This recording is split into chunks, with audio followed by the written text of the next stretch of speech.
Good evening students, study টাইমলৈ সকলোকে স্বাগতম জনাইছোঁ। আজি আমি আলোচনা কৰিম ক্লাছ 10 চেপ্টাৰ 5.1 4 1 আৰু 2 নম্বৰ কুৱেশ্যন দুটা কুৱেশ্যন লৈছোঁ আমি। কুৱেশ্যন 5.1 কুৱেশ্যন নম্বৰ 4 1 আৰু 2। এতিয়া চাওঁ, ইয়াতে কৈছে কি এইটো এপিত আছে নে নাই চেক কৰিবলৈ দিছে।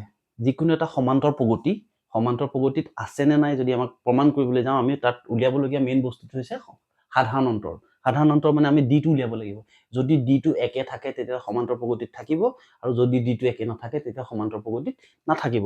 আৰু যদিহে সমান্তৰ প্ৰগতিত থাকে তেতিয়াহ'লে আৰু ওপৰঞ্চি আমি 3টা টাৰ্ম উলিয়াব লাগিব। ইয়াতে দিয়া আছে 1 2 3 4টা টাৰ্ম দিয়া আছে, আৰু 4 5 6 এই 3টা টাৰ্ম আমি এক্সট্ৰাকে উলিয়াব লাগিব যদিহে সমান্তৰ প্ৰগতিত থাকে। এতিয়া আমি চেক কৰি চাওঁ, 1 নম্বৰটো দিয়া আছে। ইয়াতে ডিটো যদি উলিয়াবলৈ যাওঁ কি হ'ব, 4 - 2 ইকুৱেল টু কি পালো, 2 পালো। 8 - 4 ছেকেণ্ডটোৰ পৰা ফাৰ্ষ্ট 4 হ'ল। ইয়াতে 16 - 8 ইকুৱেল টু 8। ইয়াতে আহিল 2, ইয়াতে আহিল 4, ইয়াতে আহিল 8। এতিয়া ইহঁত সাধাৰণ অন্তৰটো একে নহয়। ইয়াত যিহেতু সাধাৰণ অন্তৰ একে নহয়, গতিকে সংখ্যা কেইটা সমান্তৰ প্ৰগতিত নাই। এইটো কৰিব নালাগে, হৈ গ'ল। এইটো 1 নম্বৰটোত যিহেতু ইহঁতৰ সাধাৰণ অন্তৰটো একে নহয়, প্ৰতিবাৰতে আমি বেলেগ বেলেগ পালো। ইয়াত পালো 2, ইয়াত পালো 4, ইয়াত পালো 8। গতিকে যিহেতু সাধাৰণ অন্তৰটো একে নহয়, গতিকে ইহঁত সমান্তৰ প্ৰগতিত নাই। যদি সমান্তৰ প্ৰগতিত নাই, আমি আৰু একো কৰিবই নালাগে। 1 নম্বৰটো এনচাৰটো এইখিনিতে কমপ্লিট হৈ গ'ল।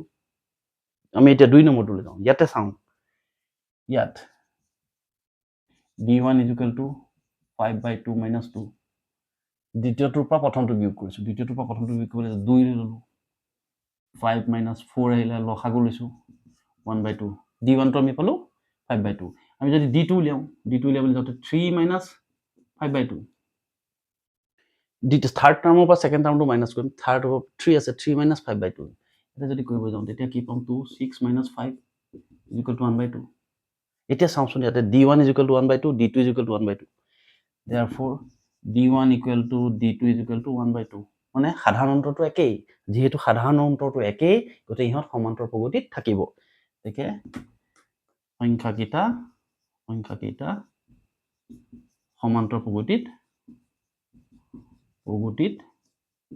আছে। যদি সমান্তৰ প্ৰগতিত থাকে তেতিয়া আমি কি কৰিব লাগিব, ইয়াৰ পিছত আমি আৰু 3টা টাৰ্ম উলিয়াব লাগিব। টাৰ্ম উলিয়াবলৈ যাওঁতে ইয়াতে কি হ'ব, a = ফাৰ্ষ্ট টাৰ্মটো 2, d = পালো কিমান, হাফ হ'ল। a আৰু d টো পাই গ'লো। a আৰু d পোৱাৰ পিছত এইটো ফাৰ্ষ্ট টাৰ্ম, এইটো ছেকেণ্ড টাৰ্ম, এইটো থাৰ্ড টাৰ্ম, এইটো ফ'ৰ্থ টাৰ্ম। ইয়াৰ পিছত আহিব ফিফথ টাৰ্মটো, a5 = কি হ'ব, a + 4d। ডাইৰেক্ট ফৰ্মুলা আহিব, a + 4d।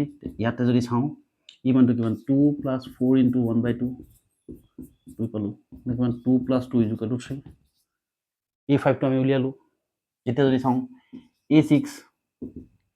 a6টো উলিয়াবলৈ যাওঁ, a + কিমান হ'ব, 5d। তেনেকৈ a + 4d হ'ল, ইয়াত +5d হ'ব।